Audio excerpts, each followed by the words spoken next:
à tous. Aujourd'hui, on va rapidement parler de ce que sont les expressions imagées. Sais-tu ce qu'est une expression imagée? C'est une expression qui sert à dire quelque chose, mais dans un langage qu'on n'utilise pas forcément tous les jours. On va commencer par un premier exemple que tu connais certainement.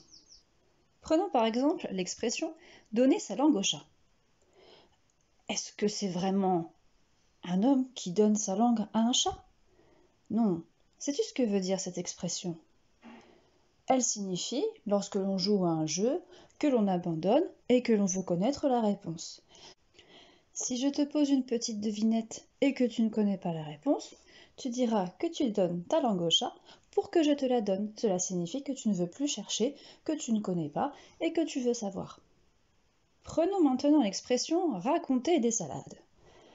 Qu'est-ce que l'on voit sur cette image?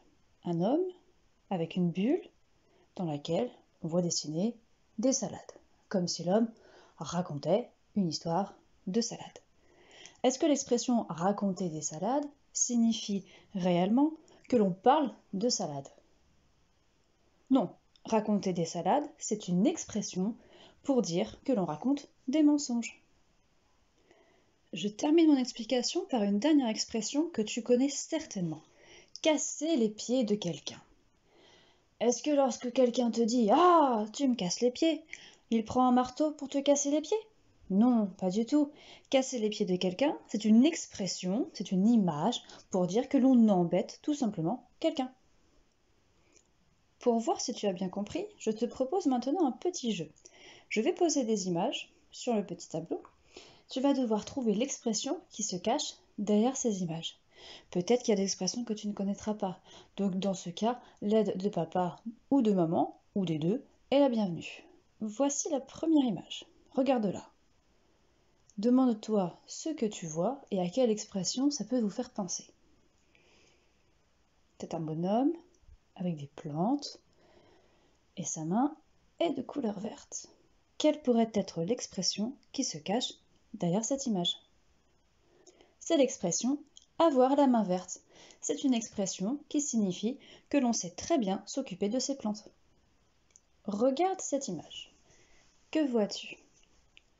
On voit un homme, visiblement habillé en pompier. Qu'est-ce qu'il est en train de faire? Regarde bien et cherche l'expression qui se cache derrière.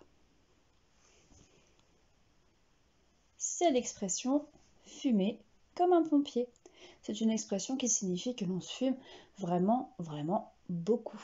Est-ce que tu sais d'ailleurs d'où vient cette expression? Elle vient de l'époque où les pompiers n'avaient pas de costume qui était protégé contre le feu. Donc pour les protéger lorsqu'ils entraient dans un bâtiment en flammes, on aspergeait leurs costumes de beaucoup d'eau. Les costumes étaient en coton, donc ils buvaient énormément l'eau. Les costumes devenaient très lourds. Et lorsque les pompiers entraient dans le bâtiment en flammes, sous l'effet de la chaleur, l'eau qui était dans leur costume s'évaporait. Ça faisait comme de la fumée, donc c'est comme si les pompiers étaient en train de fumer.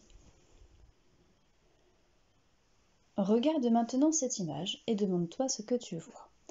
Demande-toi ce qu'est en train de faire le monsieur avec ces deux animaux.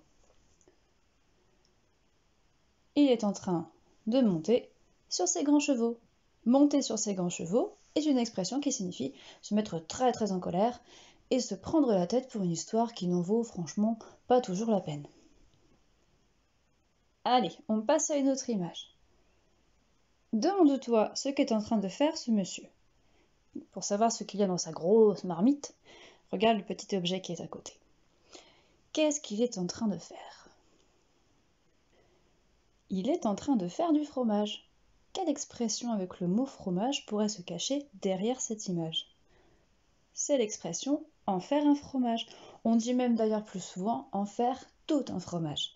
En faire tout un fromage, c'est lorsque l'on prend un petit événement qui nous contrarie, qui n'a franchement pas une très grosse importance, et qu'on en fait un film immense. On peut également dire en faire toute une montagne. C'est exactement pareil, c'est quand on exagère quelque chose qui nous contrarie un petit peu. Ah, celle-là, je suis sûre que tu la connais. Regarde comment est le monsieur sur l'image. Regarde particulièrement sa tête.